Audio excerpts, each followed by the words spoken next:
This is Internet Marketing.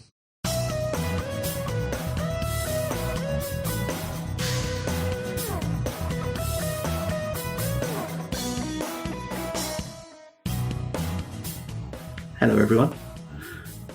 The day is bright for me. I hope it's bright where you are. If it's not that bright, maybe I can brighten it up with our podcast episode today because I have a very special guest. It's co-founder and CEO of SparkToro. You might know him formerly of Moz. It's Fishkin. Say hello, Rand. Hey, Scott. Thanks for having me. No problem. Does it feel strange to be introduced as being from SparkToro yet? How's that going? Oh no, yeah, maybe it felt weird the first 6 months, but it's been a couple of years now, so yeah. No, it feels right. Good. No, good. I'm glad. I was thinking, we won't be covering too much from Moz today, but there's no journey of SparkToro, which was what we'll be talking about today, if we don't touch on Moz and your time at Moz. Sure. And I always wonder, when you've built a company like Moz, and then you eventually move away from that company, but that company is still in existence.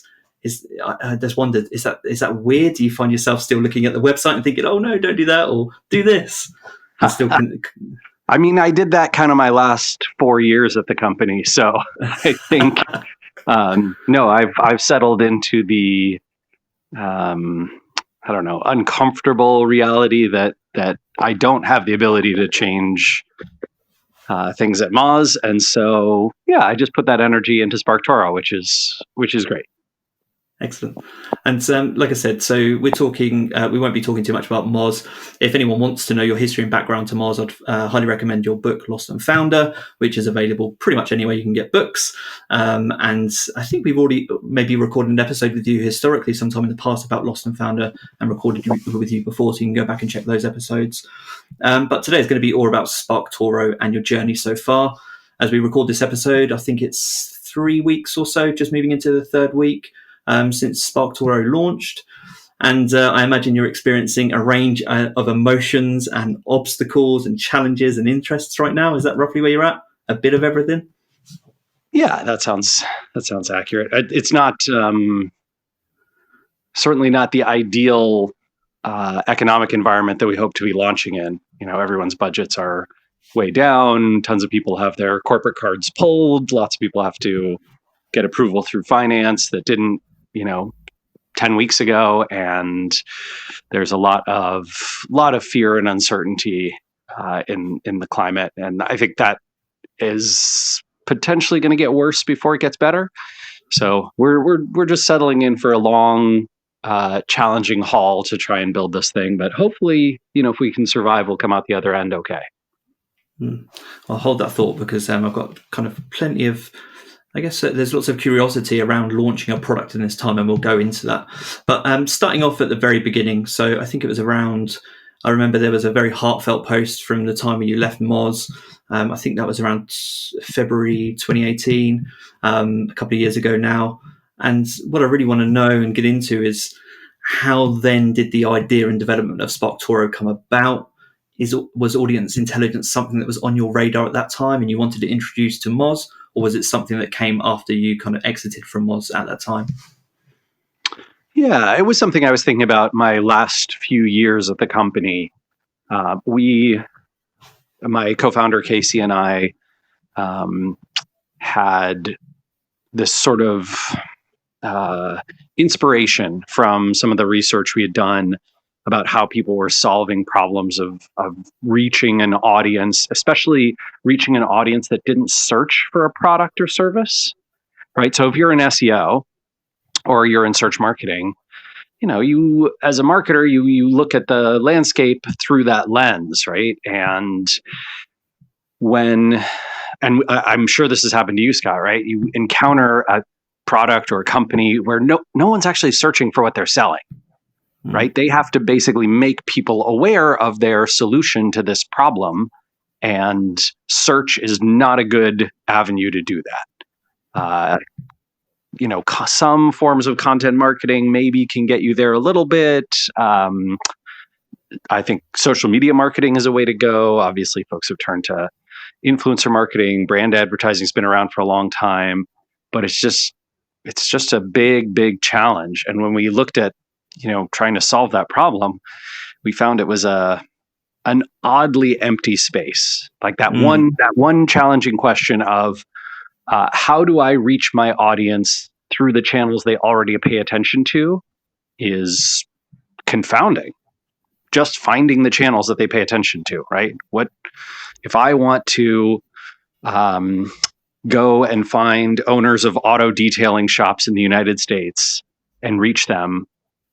I'm sure there's some trade magazines they read. There's probably some conferences and events they go to. There's probably YouTube channels they subscribe to and podcasts they listen to and websites they visit and people and accounts they follow on social. But I don't know what they are, right? And figuring that out, if you don't know the sector already, is brutal. It's months of work. So we thought, hey, let's see if large scale data crawled from the web and social accounts can solve this. And yeah, that was our theory, and it turned out to work. Yeah, it's interesting you say that because I'm a software nerd. I love tools, experimentation with new tools. I think somewhere in your book you mentioned kind of being on product hunt and being almost obsessed with what the trends in software are. And just in the marketing space, there's lots of tools that help you tactically. They can help you identify competitors' links or help you know who's most influential in the social media space. But in preparation for both this podcast and just following SparkToro since launch and beyond over the last couple of years, I think it fills a space for strategy and marketing strategy. And that's so interesting to me because I never thought it was possible that a tool it can't completely replicate strategy or fill that gap entirely, but it puts you in a really good direction. And I think the closest analogy for us is sort of the data that's been available to media buyers on traditional advertising channels, right? TV, radio, outdoor, for 50, 60 years, right? And they basically provide demographic data. So, we can tell you that this 8 p.m. time slot on CBS, this particular show is watched by this share of people, and here's how many of them we estimate, and they're between 60 and 80 years old, and they tend to be male or whatever it is, right? That kind of stuff. And that was not really strategy, but it told media buyers from now a bygone era potentially where to allocate their dollars if they wanted to reach people like that. And it's so weird. It's so weird that the internet age, right, an age in which there's so much data available, so many tools available, hasn't provided that yet. And so, yeah, maybe I don't know. Maybe we'll see SparkToro kick off a little bit of a, be an inciting factor in catalyzing some innovation in that space.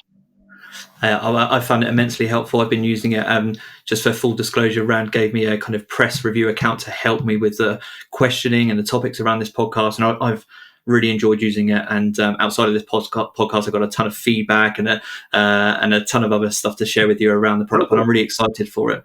So we'll talk about that. We were just talking about this before pressing record, but you're not in Shed Toro, but are you still essentially a two-person company with an extended network of consultants that are supporting you? Is that still how it's operating at the moment?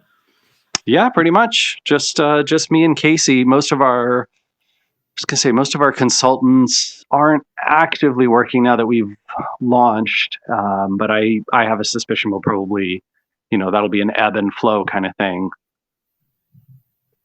And with the goals for the company, and just in your own words, could you summarize, and maybe the context of other software might help, but if you could summarize for our listeners what SparkToro is in your own words. So audience intelligence is a phrase that I've seen often come up. Sure, yeah. So, at the core, SparkToro is a very, very simple tool. You search for any describable audience.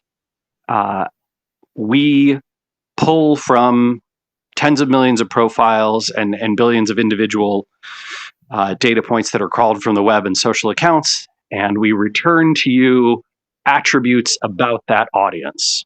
So if you want to know more about, owners of auto detailing shops in the US, or software architects in Canada, or marketing directors in the UK, you can search for that audience in SparkToro, and we will return things like what podcasts are most listened to by that group, what websites do they visit most, what social accounts do they follow most, what YouTube channels they subscribe to, what words and phrases most frequently appear in their bio and profile, what appears in the content of their shares, where are they geographically located, all those kinds of data points that are easily crawled and have no personally identifiable information. That is what's available in SparkToro. And it's funny you mentioned the no personally identifiable information, because if there's another differentiator between this product and other products in the marketing space, and this really took me a while to almost get my head around how it works, because it's so interesting, but it's essentially full crawls of data and then subsets of that data. So I think you refer to them as audience profiles within the software. Yeah. And I mean, it was a really interesting concept for me as I started to use it to get my head around.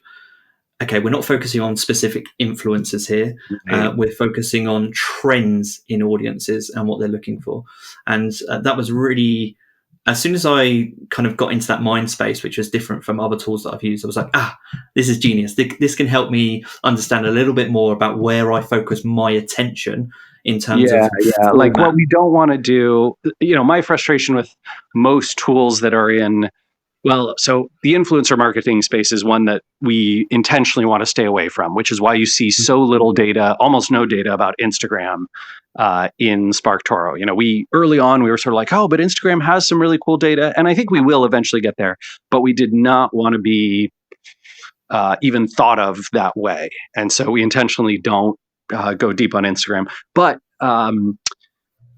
most of those tools, you do a search, and the results that you get are the tool searches the bio of the influencers and tries to figure out if there's a match, right? So if you search for auto detailing, they look for influencers who say auto detailing or who use that hashtag or whatever, and then they sort them by the ones that have the most followers. And that's not actually what you want, right? As a marketer, you don't care if a person on Instagram mentions the word auto detailing a few times or once and has 1 million followers. What you care about is if 1 million people or 10,000 people who say in their job title, owner of an auto detailing shop, owner of an auto body shop, you care about what those 10,000 people follow, listen to, read, watch, because that's the audience you're actually trying to reach. And the influencer marketing thing to us has the equation entirely backward, right? It's sort of it's sort of like telling you, CSI Miami mentioned auto detailing this week. You should advertise on that show. No, that's dumb. If no auto detailers watch that show, why would I advertise there? So that's sort of how we conceptualize the slight difference, but makes a big difference in terms of being able to help with strategy. Makes sense. Yeah, definitely with strategy, it's a huge difference. I definitely consider it a strategic tool. So one of the things, again, that I was thinking of that must be, and I'm just looking for some insight from you, whether this is an obstacle or not, but working with such big data sets, obviously you've got that experience from Moz, I guess a similar amount of experience in terms of the data sets. But in a way, I think this, so you cover YouTube, podcasts as well. What are the major challenges when you're working with such huge data sets? Yeah, so SparkToro right now is a good deal smaller than the Moz link index in terms of size. So there is that, which is nice. It's also much less frequently refreshed. And this is because it can sort of get away with this because we don't tend to change sort of who we are or how we represent ourselves on the web very frequently. So, Casey and I, when we started crawling, we one of our concerns was how frequently do we have to refresh the index of, we have about 70-ish million profiles in our database right now. And we were like, okay, how often do we have to crawl their, website about pages and their LinkedIn and their Twitter and their Facebook page and their Instagram and Reddit and YouTube, blah, blah, blah, blah, blah. And the answer was, rarely. People don't tend to change these, maybe once every 100 days or so. Do these things really substantively change? We obviously want to get, capture new data about new things people are following, or when people stop following things, what they're sharing. So it does pay to, get it maybe once a quarter, but Moz had to update its link index every 24 hours, right? So that was okay. How do we crawl the internet almost as fast as Google, and we want all of it because everyone needs to know all their links? That was a true pain. That required a level of software engineering architecture that is far beyond what we've had to do with SparkToro, at least so far, and was ludicrously expensive too, especially in the early years. Most every dollar that Moz made went into that. So yeah.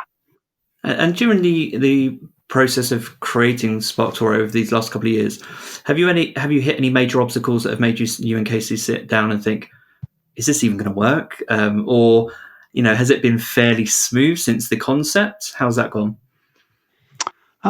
Yeah, we've had, I would say that first 9-10 months, we had a lot of skepticism about whether what we were building would even do the job, and what scale we had to get to before it did the job competently. So I think we had a lot of nervousness up until probably about May, June of last year. So, a little less than a year ago. But then as Casey had been building the alpha version, right, the one that basically just he and I played with, as that index was growing, we could see that more and more searches that we performed in more and more niche industries and more niche titles and interests produced really good looking results. And that made us feel pretty awesome. I would say, it was early last summer when we had this like, oh my God, it's alive, it's going to work. That was going to be one of my next questions is, have you had those moments where you're like, this is going to work, and you start to see it coming to life? It sounds like that was one of them. Reading, I think it was in your launch post about SparkToro. I think you mentioned that it started to come to life even more when you changed the user interface. Yeah.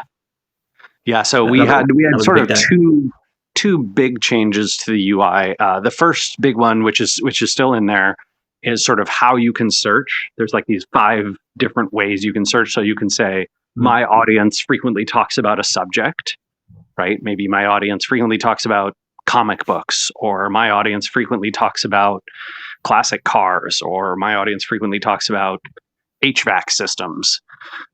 Or you can search by uses these words in their profile, which basically means their job title and role and how they describe themselves.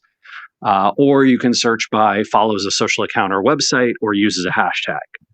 And when we changed the UI to be able to support those, we were able to find just a lot more usability and usefulness in searching. And it made sense to people. They'd see that one sentence and it was, oh, I get data about an audience.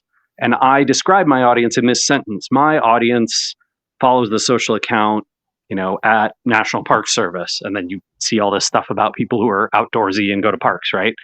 And that, it didn't just click with us, like it clicked with users the first time they saw it. And I think that was a big aha moment for us. I think the one of the big aha moments for me using the tool more recently has actually been the move away from just social media audiences to podcast and YouTube audiences as well. And then I'm thinking, okay, so it reminds you that, a lot of other marketing tools that are, I guess, similar in functionality in this space, they will show you, Twitter influencer scores or Instagram scores or total number of her followers. And then you realize, there's this whole, YouTube audience that I've got to pay attention to. And also in terms of what we're doing now, podcasting and the podcast audiences. So that's been a key moment for me to think, there's a whole, and I've tested it up for our website site for visibility and lots of different clients and friends and personal projects. And it's really helped me uncover hidden gems. It's funny, we talk about that as a name of a filter in the tool as well, but hidden gems, podcasts that perhaps I wasn't aware of in a particular niche industry. And then you can start to think, well, people are paying attention over there. Maybe I should go collaborate with them in some way. And that's where the strategic is, which is so interesting. Okay, so the product's been in development. You've had a few key aha moments, and then I guess when were you first? When did you first realize that you were ready for launch? When did that moment come about? We were actually really nervous about this. I bet a lot of startup founders and builders, even people who are just creating like content, are trying to figure out, okay, when is it polished enough? When is it good enough to launch? And because we had a large audience, right, we'd built up sort of an email list of about 20,000 people who said, notify me when you guys launch. We knew we would have a lot of eyeballs, and a lot of people would sort of be judging the tool based on the V1, right? So fast forward 5 years from now, we knew there'd be thousands, if not tens of thousands, or even hundreds of thousands of marketers who would say like, oh, SparkToro, I know what that is. I tried it once 5 years ago, and so I know what it is. And it wouldn't really matter if we had gotten 100 times better. I saw this with Moz. Moz, we did a big launch in, 2012, 2013, of a new tool. We called it Moz Analytics. It was not very successful. In fact, the tool had tons and tons of problems. But unfortunately, we'd done an amazing job building buzz around it. Just extraordinary. Probably the best marketing of my life was getting people's eyeballs on that tool. I think we had close to 250,000 people try it in one form or another in the first 2 or 3 months. So wow. I was one of them. I remember using it fondly. Yep. And if you used it, it was mostly broken. Most of the functions didn't work. It seemed the product definitely did not fulfill the promise of sort of tying together all these different channels with search and SEO and content and social and email and blah blah blah. I think that was like a never again moment for me. Right. I'm not going to launch MVPs anymore. So we, in the fall of last year, I think Casey and I were kind of like, well, maybe we're sort of ready, but we can't really tell. Let's hire some folks to help us out. And so we turned to Elevate, which is a consultancy of Claire Solentrop and Georgiana Laudy, who was previously at Unbounce. And the two of them basically analyzed all of our user and usage data, went through all of our beta testers' comments and feedback and responses. They talked to some of those folks, right? They used the tool themselves, and then gave us kind of a roadmap of do these things before you launch. That's basically what gave us the confidence to say, okay, here's what we kind of need to do. And one of the things they uncovered was, hey, this user interface, the old UI of SparkToro, which I showed in the launch post, that needs to change, right? It needs to be more modern. So we hired a contract UI visual designer out of Australia, actually, who worked over Christmas, like Christmas Day, literally. he was emailing with designs and comps. I was like, man, he deserves a shout out then. What's his name? Monty Hayton. Monty Hayton, he is incredible. There you go. Thank you, Monty. That guy's work ethic and quality is, yeah, I have just never worked with someone like him. Incredible, especially remote, right? Like he is was the perfect remote partner for us.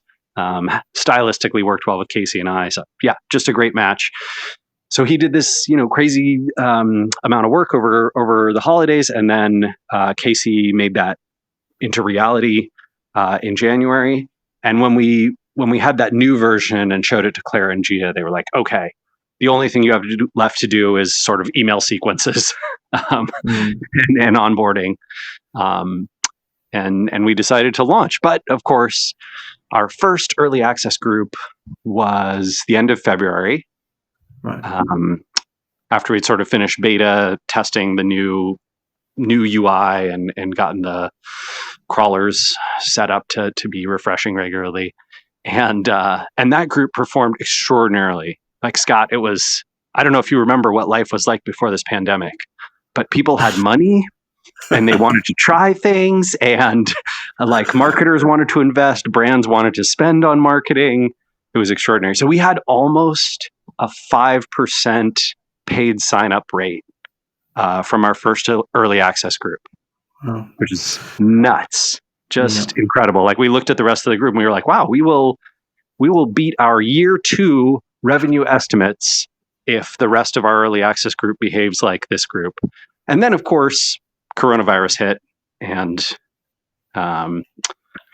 conversion rates dropped, churn went up. Yep, people couldn't spend anymore. Yeah, but we've still done okay. I mean, we are significantly ahead of our year 1 budget. So this product's doing well, the company's doing well. It's just I think for us, it's like this. No, we were almost. It almost went so well. But it is going well, and I think there is again and I'd recommend people read this because it's such an interesting story, just to, I guess, launch any business at this time, but particularly a software business, a SaaS product. So you did make a couple of decisions. There was that's really interesting to know the story of the first user group and actually the history of that. And so I guess that leads us to the last couple of months where you've been preparing for launch. I read that you originally were going to launch, I think it was mid-March. Yep. Then you and Casey had some hesitance because of the pandemic, but ultimately you decided to go ahead and launch. I guess, can you maybe describe to our listeners and for me how did you and Casey decide that now was the time and you couldn't wait any longer? Was there a pivotal moment, a conversation that happened? What led to you to just say, do you know what, we need to go ahead and launch this? Yeah, I think, look, we knew that we couldn't delay indefinitely. Like a lot of early stage startups, we have some money in the bank, but we were burning cash, even just on the salary for the 2 of us and healthcare, right? Which in the United States is very, very expensive. And so we knew we had to, start making revenue, and we also knew we'd learn a lot. Right. So, even without revenue, we have to get a product out in front of the public and start learning how people are using it and what they want and what they don't want, and improving it. So sitting on it and kind of relying on beta testers indefinitely was not an option. What we wanted to do, and this was where our conversations really happened on the strategy side, is we wanted to wait until there was kind of some oxygen in the room or a non-pandemic related conversation, right? We wanted to wait until people were ready to start talking and thinking about web marketing again and software products again, right? And that COVID wasn't the only thing everyone was obsessed with. And so we waited basically a month and a little bit from our planned launch and determined that April 22nd was going to be launch date based on the return of traffic to our trending section. So SparkToro has this like free, it's not even a tool, but it's like a free Hacker News type of service for web marketing where people go and see what everyone's talking about in the web marketing world. We do that by connecting to Twitter accounts for somewhere around 10,000 people. 10,000 web marketers, and then like whatever URLs they share. So this trending tool gets 1,000 visits a day. People go and check kind of the news, but it was down below half that at the height of the pandemic's sort of news cycle in March. And once it started returning, we knew, okay, people are paying attention again. We also saw Cortland Allen, who's a friend. He runs indiehackers.com. So their traffic started to return. And Ryan from Product Hunt, same story, right? Product Hunt's traffic was going back up in April. And that's what gave us the confidence to launch. Yeah, that's I think, just from a marketing perspective and seeing our client websites and our website as well, a similar thing happened, that immediate downward trend in traffic, people perhaps adjusting to their new lives, their working from home lives, and then eventually that confidence creeping back. Perhaps it's just into the economy, perhaps it's back into people's curiosity. But there's something you touched on, which I think is really important, and this was in the blog post, the launch post, and you said ultimately you feel like you design the product to help marketers, and there's no better time to help marketers than now. It's a really challenging time.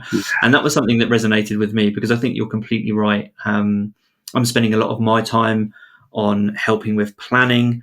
If you're if you're an e-commerce website, or you're not generating revenue right now, we know this will pass, this will change, and so there's no better time to plan for the future. And so SparkToro is a great tool to help you with some of that audience intelligence, research, and planning for the future. So I think that was I just think that was the right decision ultimately, and I'm pleased that you launched, because I got to experiment and play, which is amazing. Yeah, and I mean, one of the things we did is we made the free account significantly more generous, right? So the free account now shows a lot more results than it did during the beta and early access, and we gave people more searches.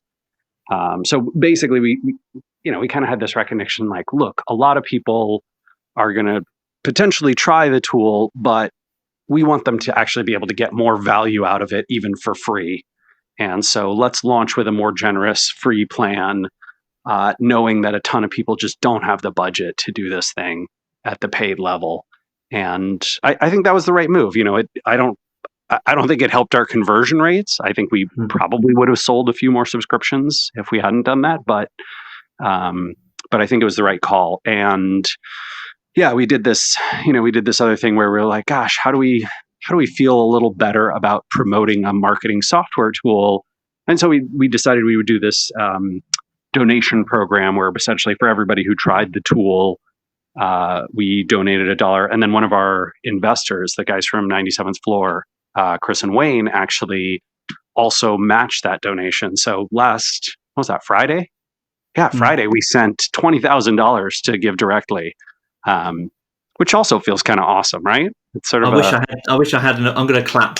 I don't know if this will pick it up on audio, but I haven't got an applause on my soundboard. Otherwise, I play it. No, I thought that was amazing. I thought it was a really nice touch, and it ties in. I've forgotten the way you phrase it, but it ties in with the meaningful aspect of your mission statement that's on your website, which I also recommend people go and read. A big part of the whole, a big part of the idea behind SparkToro literally is, let's give small and medium companies, small and medium-sized agencies, independent consultants, let's give them the data that historically only the big companies with huge budgets and big research teams have been able to get, right? Because I don't care about helping Fortune 500s. I just don't. Like, I cannot get excited about that. I know there's prestige. I know they have money, but I don't know. I want to live in a world where there's a lot more small businesses and independent folks making their living. And I've just never been excited about enterprise in any way. And so, SparkToro, ties very, very much into Give Directly's mission, which is essentially, let's create this idea of universal basic income so that more people can be untethered from their jobs. Especially in the US, where your job is tied to your healthcare, and let's help people build different kind of lives and businesses. So it was a good philosophical match, good economic match. And I think, look, that's when you talk to me about like, well, what's the difference between Moz and SparkToro, and why did you do things this way and that way? I think a ton of it is just learning who I am and what gets me excited about building a business. And when it fits with my values, I get excited about it. And when it doesn't, when it feels like there's conflict, I think that creates inner turmoil. It's funny you use the word values. That was on the tip of my tongue. It's like the world has thrown you this curveball of values. It's a test. Are you going to hit a home run with your values or not? And so the blessing in disguise for your values was the pandemic, because that's a true. There's no truer test of someone's values, a company's values right now, than what everyone is going through. Right. So that's a fascinating way to look at it, in a way to be grateful for that challenge of your values, because you've come out the other side now, and I think you can be proud of what you've done there during the launch. I'm curious, in the process just prior to launch, and even now, now we're talking post-launch, a couple of weeks, is there anything that you've learned about SparkToro that you just completely didn't expect? Perhaps feedback from users, or just functionality that you're enjoying that perhaps you just never realized you would enjoy as much? Let's see. I think one of the biggest lessons for me was how folks were going to use it more for advertising intelligence than I initially realized. Like we did not make an intentional tie-in to Facebook's ad planner, or the Google ad system, or YouTube's. But a bunch of our users have been doing exactly that, right? They basically search SparkToro, figure out their audiences, plug them into Facebook, see how big those audience groups are on Facebook, and get more precise and accurate with their Facebook targeting. I think that's especially too because the pandemic has depressed ad prices while growing ad inventory, right? We're all on our computers even more and more, and tons of marketers have cut their budget. So Facebook ad inventory is up, but prices are down. And so, it's this huge ROI channel for the right sorts of players, especially e-commerce. And seeing users do that, we're like, oh, crap, I don't know if we even had one beta tester who really used it that way.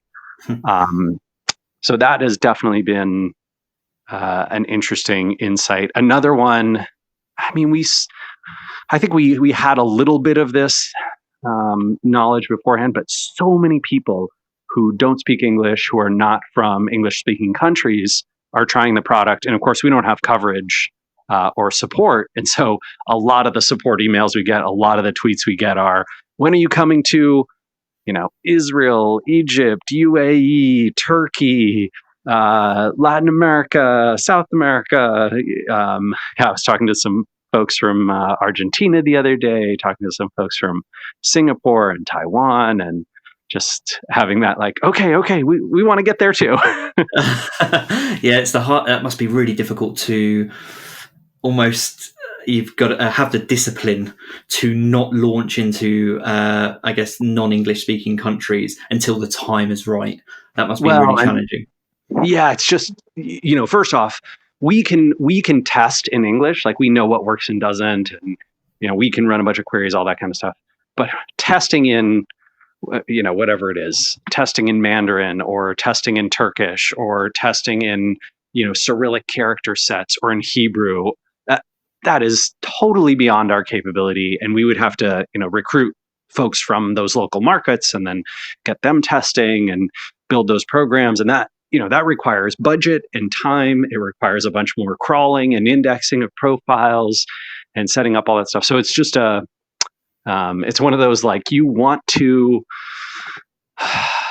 serve everybody with a product like this, especially when your audience includes such a wide group, but you also have to pick your battles.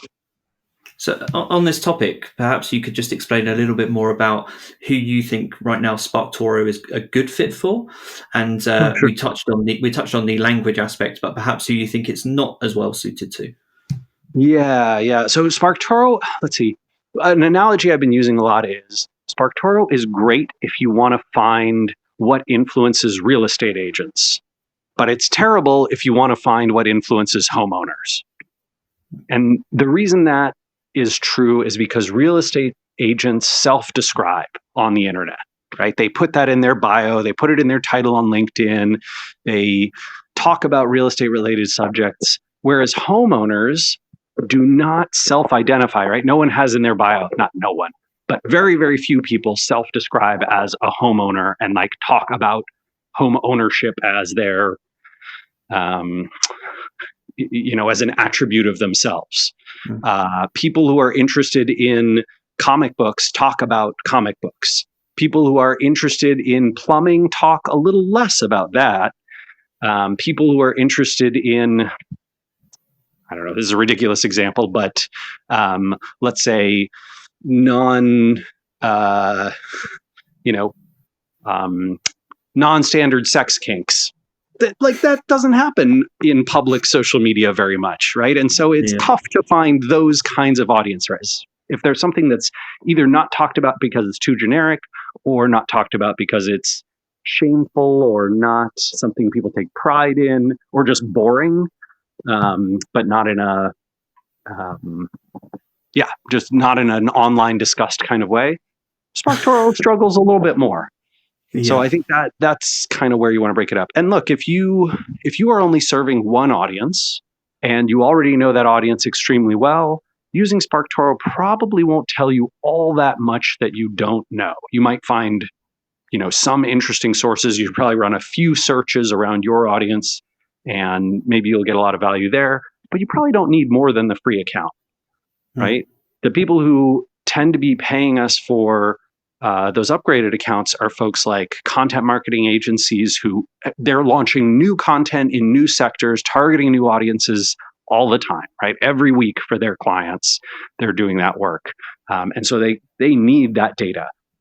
Folks who are in PR, who are constantly launching new announcements and trying to reach new groups and looking for creative ways to reach the audience that their clients want to reach, absolutely. Especially because PRs have been so limited by the classic PR databases, which are really kind of a holdover from the last century of, traditional media and journalism, as opposed to the, podcasts and YouTube channels and blogs and social accounts and, all these new channels that reach audiences. And then we've seen a lot of in-house marketers use SparkToro essentially to guide their internal strategy around how they media buy, media plan, and do their marketing, how they assign their budgets, right? Okay, how much are we going how much are we going to spend?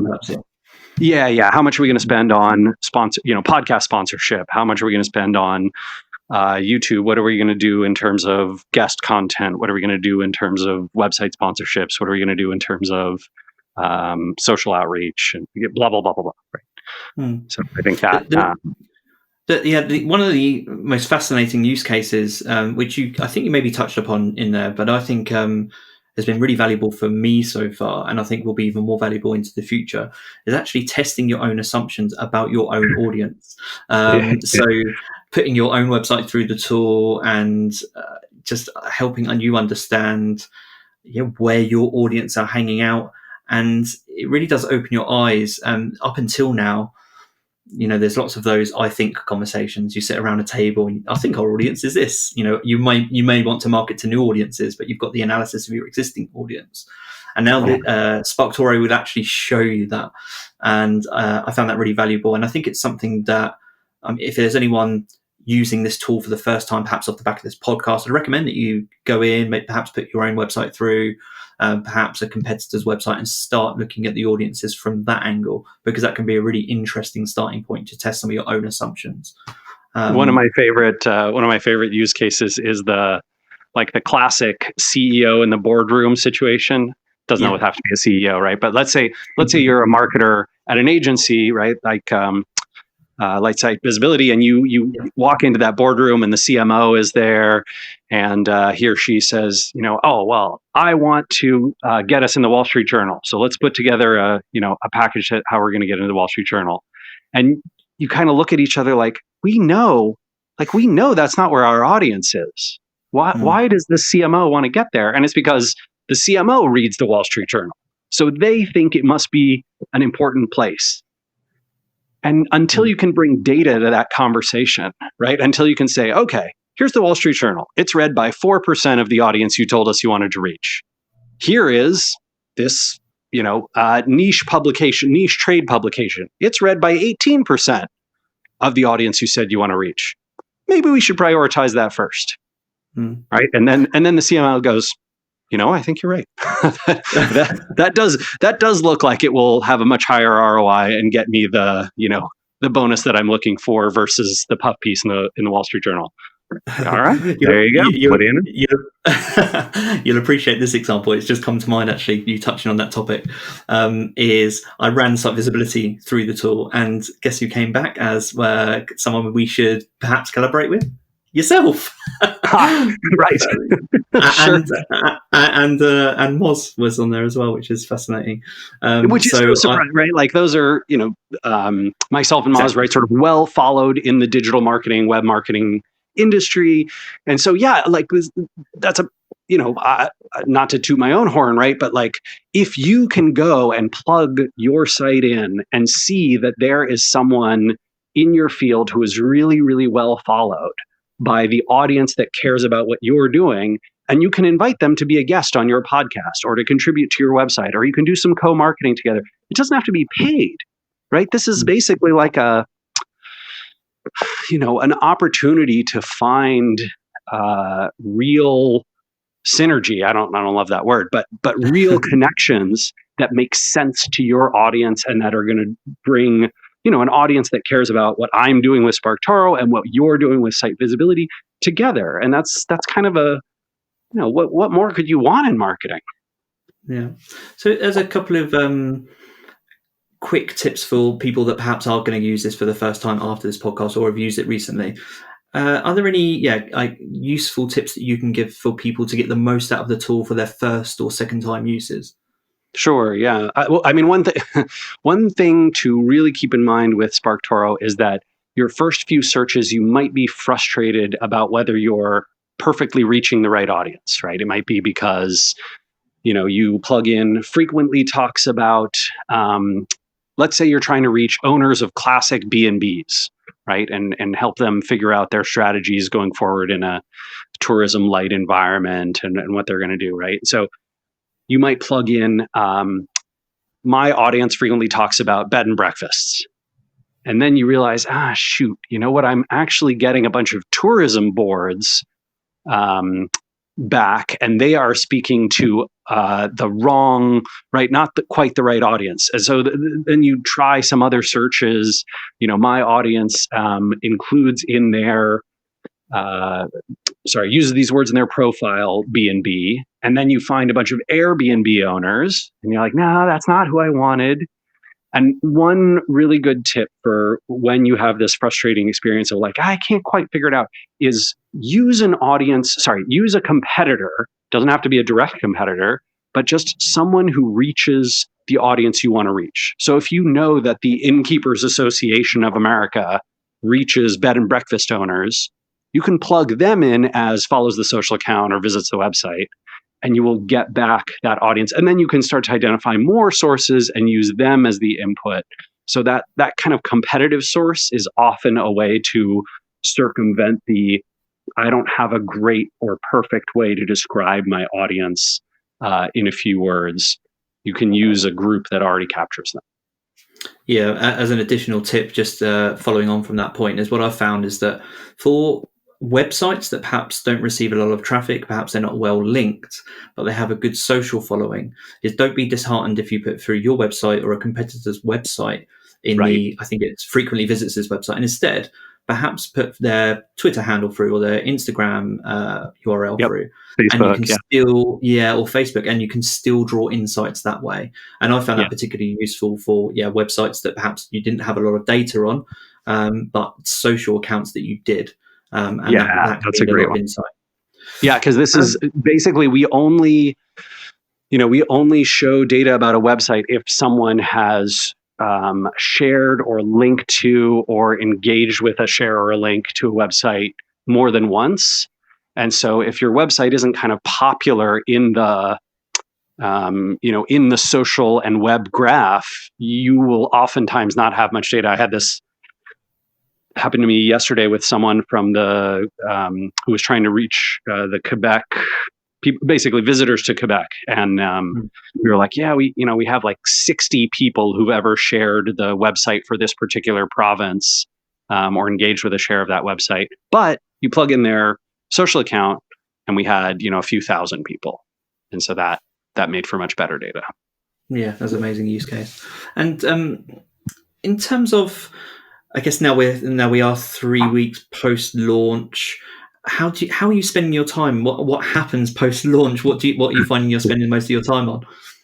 Yeah, I mean, I've been doing a good bit of sort of launch related marketing, and then I'm also our only support person. So I spend plenty of time helping people use the tool and get more value from it.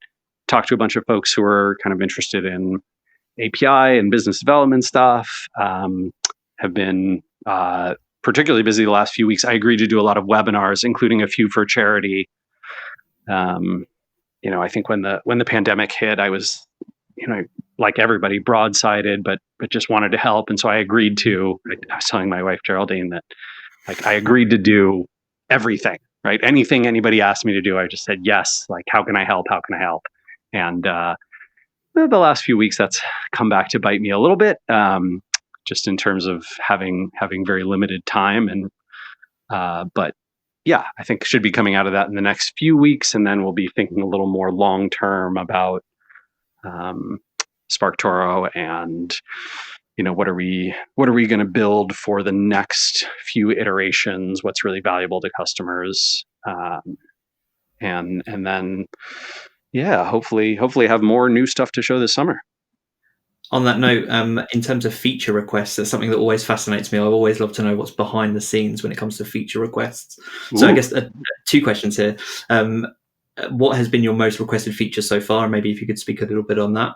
And what feature would you love to see in the tool yourself that maybe you haven't quite got it nailed down yet, but you're excited for it in the future? Yeah, let's see. Number 1 requested feature is a really simple one. It's good-looking PDF export reports instead of just CSV download. So I think that one Casey's actually working on. It's a little more challenging than it sounds, but it is something that's coming. The thing that I want to see is I'm really interested in tracking over time. So I think that some of our customers will find it really valuable to be able to run a search for an audience and then say, track this audience over time. And we show them changes in the data. So for example, let's say software architects in Canada start following some new social accounts, or start sharing and visiting and linking to some new websites, or they start changing up the, maybe the pandemic means fewer of them put AI and machine learning in their bio, and more of them start putting, other new buzz phrases and words and tactics in there. And we could show that data over time in graph form and in the text data. I think there would be some customers who'd really love to see that. And I'm super curious about it because I've seen it myself, even with like digital marketers, sort of changing up a little bit about what they follow, and share and link to and talk about and describe themselves as over the last 90 days, 100 days. Yeah, that's fascinating. I hadn't actually thought about that using the tool, but that would be really useful data to have to know whether something is on an upward trend or a downward trend in terms of the audience. Yeah. Maybe there's maybe there's a podcast that's relatively new and it's not very well followed, but it is rising fast. And you want to catch it, you want to catch it on the upswing, not wait until it's kind of top 10 in your field before you start doing advertising or biz dev or whatever it is. That's something really exciting to look forward to. I would just want to say thank you. You've been so generous with your time. So we'll wrap up here. And I've really enjoyed it, and I think you've got something great on your hands. For everyone that wants to find out more about Rand, you can go to SparkToro.com. I think your SparkToro is the handle on all social platforms. And Rand, just thank you very much for your time, and I look forward to speaking to you again soon. Oh, thank you so much for having me, Scott. I really enjoyed the conversation, and wish you and the site visibility folks all the best. Brilliant. Thanks, Rand. Take care.